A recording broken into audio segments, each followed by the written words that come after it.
Hi, my name is Caitlyn Tucker. I'm currently a freshman here at the University of Arkansas, and today I'm going to talk to you about a piece named On Mount Desert by John Marin, located in the Arkansas Art Center. John Marin originally started as a freelance architect in New Jersey. Soon after, he became interested in sketching and began studying at the Academy of Fine Arts in Philadelphia.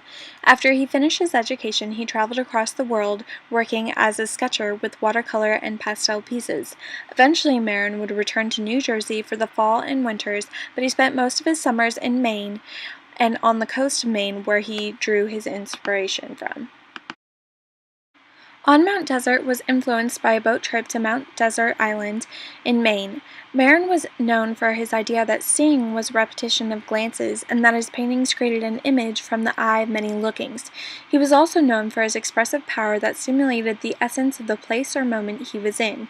This is why he drew so much of his inspiration from parts of Maine. For him, it symbolized the power of nature. He expressed this power through several different elements. Firstly, through light and color. He used colors that are very light on the value scale and less intense. Marin avoided a lot of warm colors with the exception of a pop of yellow at the bottom of the piece. The use of cool colors created a peaceful aura, while the yellow hues created a feeling of happiness, resulting in an overall sense of contentment. The quality of his shapes contributed to this sense of contentment. He used biomorphic objects balanced throughout the composition to express the organic part of the nature and overall sense of contentment he drew from it. Lines are a whole other element that helped contribute to the individuality and aura of this piece.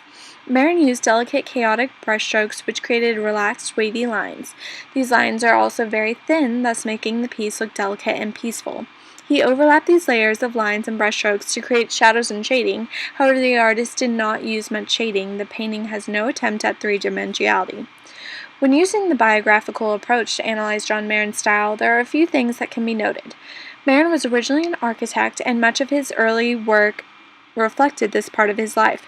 He sketched in straight, chaotic lines and later painted with similar strokes, which was especially unique since he did this with watercolor. That is why this work of art is so unique to the rest of his collections. With its soft, poetic colors and delicate edges, it makes you wonder why he changed his aesthetic style for this one instance.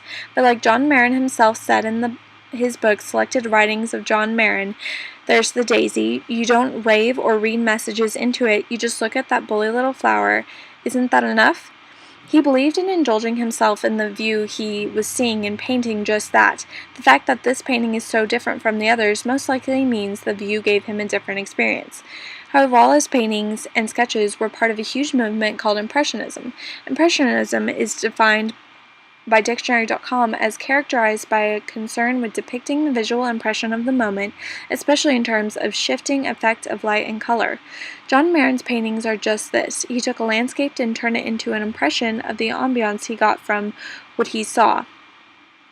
Impressionism came from French artists in the 1860s and continued until the early 20th century. Impressionists expanded from realism, concentrating more on properties of light and under different time seasons or shadows and reflections of the day.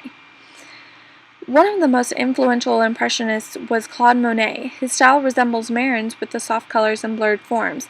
The similarities are especially apparent between Monet's piece Sunrise and John Marin's On Mount Desert. The light colors in both pieces reflect the peaceful scene they both observed, and really show what Impressionism is about. I personally chose this piece for several reasons. First, I love Impressionism. I feel that it really gives an artist freedom to express themselves while still being vaguely realistic. I also enjoy the colors that are involved in these types of pieces. They can be soft and dainty, or they can be deep and lively. Lastly, this piece is especially appealing to me because of its simplicity. The watercolor feels minimal and creates a sense of serenity that's appealing to my taste. If it were possible, I would love to view this scene through Marin's eyes.